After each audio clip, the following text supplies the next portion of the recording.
for Cyber Threat Intelligence, the what, why, and how, we're joined by Emad Haffar, the Director, Security Consultant Team, Iraq Kaspersky, UAE. Emad is an experienced information security professional with a demonstrated track record working in the domain of cybersecurity. He has been working in cybersecurity for more than 12 years, with 18 years of total experience in information technology.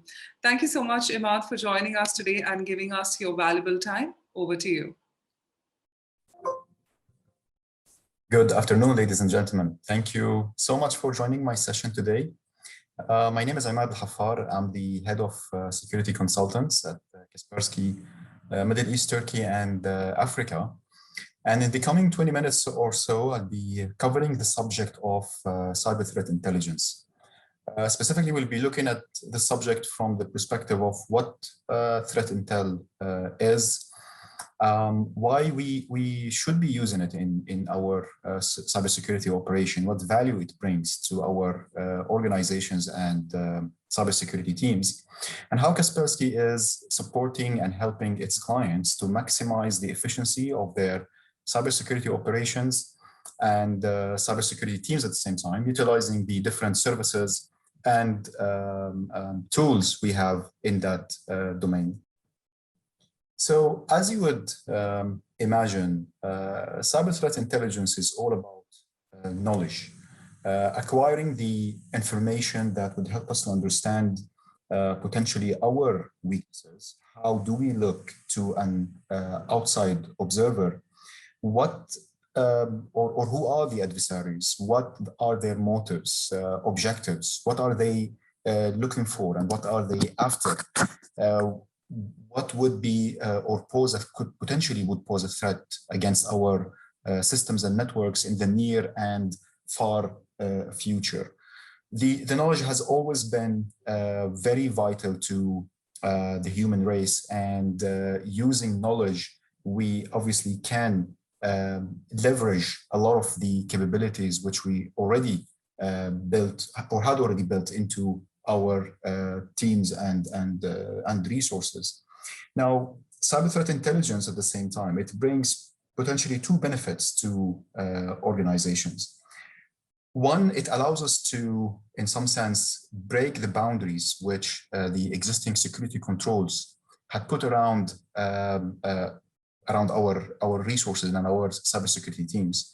So we have always depended on these security controls to be able to identify threats, and we trusted that they do have the information, the knowledge, the intelligence they need to be able to identify the recent threats emerging globally.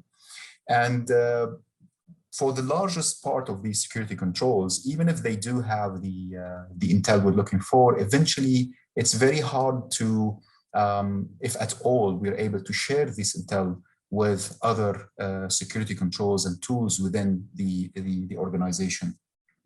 On the other hand, cyber threat intelligence obviously would move us from a reactive mode where we depend on security controls to identify threats and incidents after they had breached the environment, into a more proactive mode in some sense, allowing us to gather the information needed to go out there and hunt for threats, try to find traces of adversaries and threat actors or even incidents within the organization, within the environment, which potentially the existing security controls can't find or doesn't contain the needed information and intel to spot these breaches.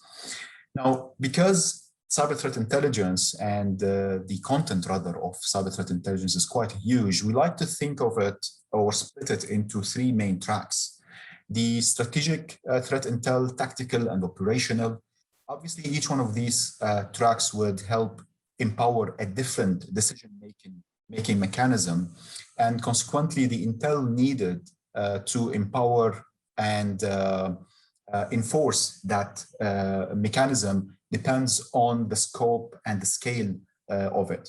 So at a strategic level, for example, usually we would need to have information or intelligence that would help us to understand the bigger picture, to understand who could potentially pose a threat against our resources in the future, not necessarily today in real time.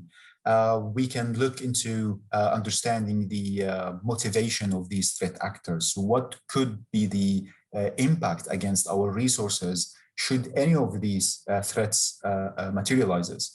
On a tactical level, obviously, we are looking for a different set of intelligence that would help different set of decision-making and potentially even controls. Mainly looking at attack vectors, looking at how we can optimize what we're doing right now from procedural or even policy perspective. Try to understand if we need to amend or change the existing cybersecurity portfolio in the organization, adopting new technologies or potentially upgrading, replacing older ones. On operational level, we're looking at intel that would help us in real time. The kind of information to prioritize what we're doing, to for our team on ground to understand how they can quickly shift from one task to another so that they achieve the best results and value out of these resources. Now, of course, in that regard, it's very important, obviously, to understand the visibility and the ability of the threat intel vendor or source to gather relevant, accurate, timely information and then provide this information to the end users.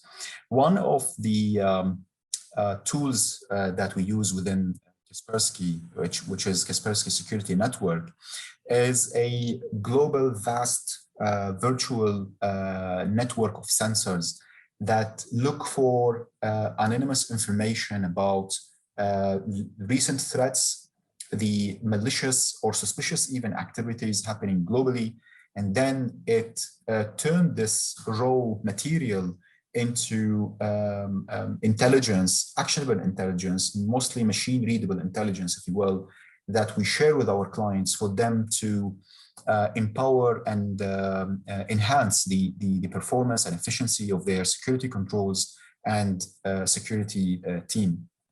At the same time, the vendor ability to perform specific research and track threat actors globally, specifically the largest and most advanced threat actors. The APT kind of threat actors, potentially state-sponsored threat actors and the likes.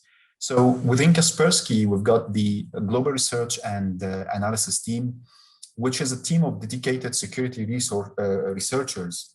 Their bread and butter is security research. They track threat actors globally, and the high level, I would say, threat actors, and then they report on their activities and campaign targeting organization all over the world. We've got part of this team within the Middle East. They are located in the Middle East. They speak the local language, and obviously they contribute tremendously in the amount of intelligence and visibility that we have, not only globally, but specifically on the Middle East as well.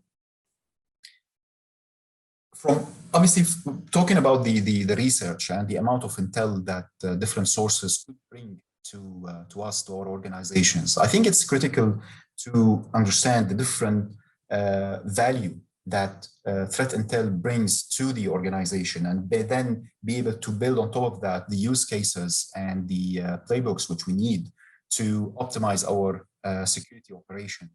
So one of these potentially tools to understand the value of cyber threat intelligence is the pyramid of pain. So for instance, once we look at the hash intel sources, for example. So we've got large amount of sources feeding different kind of malicious hashes and suspicious hashes to us.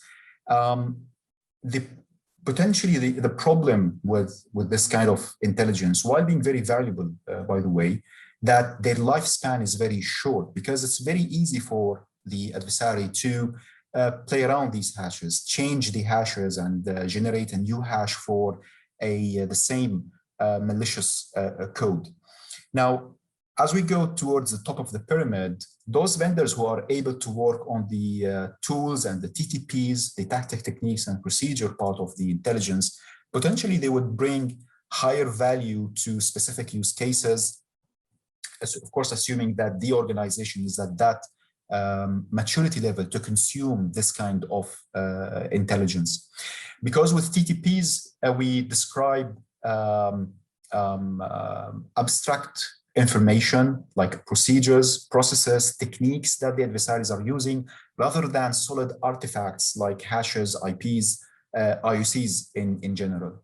So obviously the lifespan of these TTPs is much longer, because it's not easy for the adversaries, any adversary at least, to come up with a new technique or a new procedure to perform a certain activity like data exfiltration, for example. So understanding what kind of intel the sources we consume in our organization is very critical and very important for us to understand the value of these threat intel. Of course, speaking of which, I'll touch upon in the coming few minutes that I've still got in my segment to describe few of the services that we offer to cover these specific parts, or help our clients rather to cover these specific parts. One of these services is Kaspersky Threat Intelligence Reporting, which is a direct result of the work of our global research and analysis team. And within this report, we track those high-profile APT threat actors, state-sponsored, and the likes, and then we report on their activities, be it the motive, the technical part, the TTPs, the tools they used in their attack, potentially any zero-day vulnerabilities. And then, of course, we try to describe the mitigation strategies, how you can go about protecting yourself from such threats. Of course, the report would include a lot of technical details. Generally, it talks about as I said, all the TTPs, the different procedures and tools these threat actors utilize in their attack.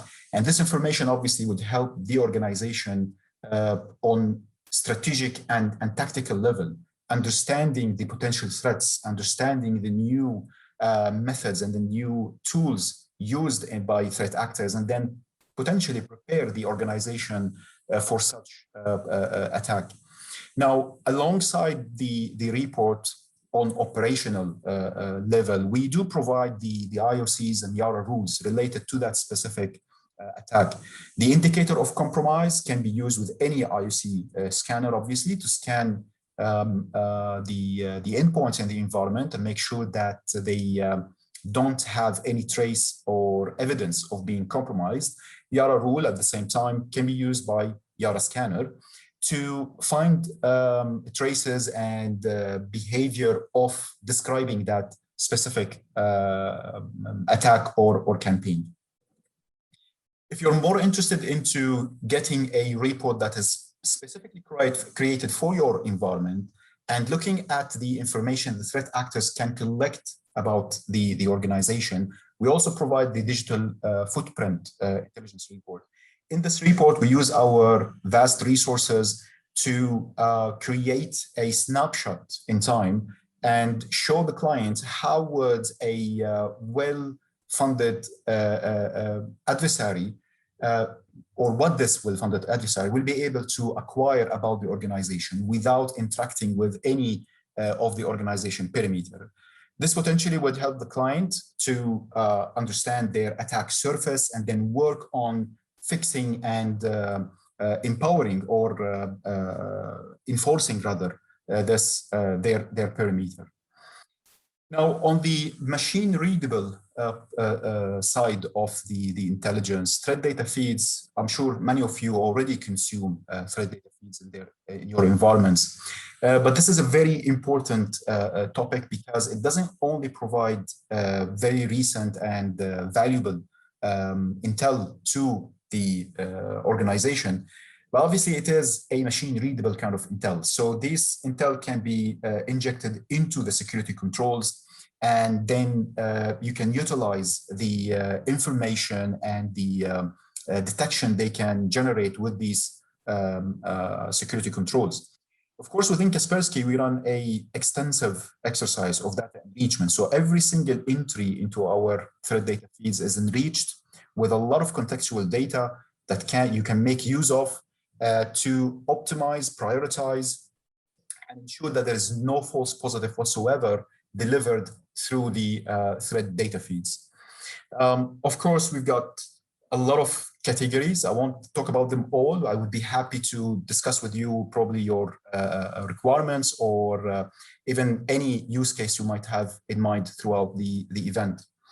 And of course, our threat data feeds, they are created in a way to integrate with a lot of security controls, be it the SIMs, the threat intel portals, or any network security control that allows or accepts external feeds. Now, one last tool I will touch upon before I wrap up is the threat lookup. And this is the window through which we provide threat hunters, incident responders, access to our threat intel database where they can look up artifacts as they identify them in their activities.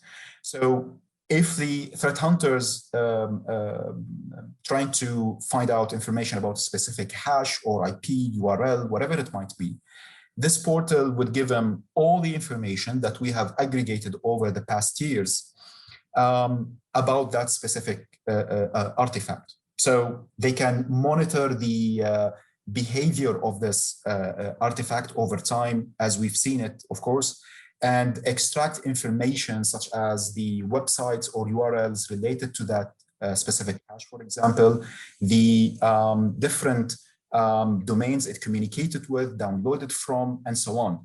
So overall, you can create such a visualization that would link that specific artifact. In this example, I'm using a hash value with all different other artifacts that would potentially be linked with the original artifact. And this obviously would be not only valuable to incident response team, but also it can very effectively construct your threat hunting activity and draw some kind of a roadmap, if you will, for the threat hunter, how they need to go about looking and hunting for specific threats and indicators in the environment.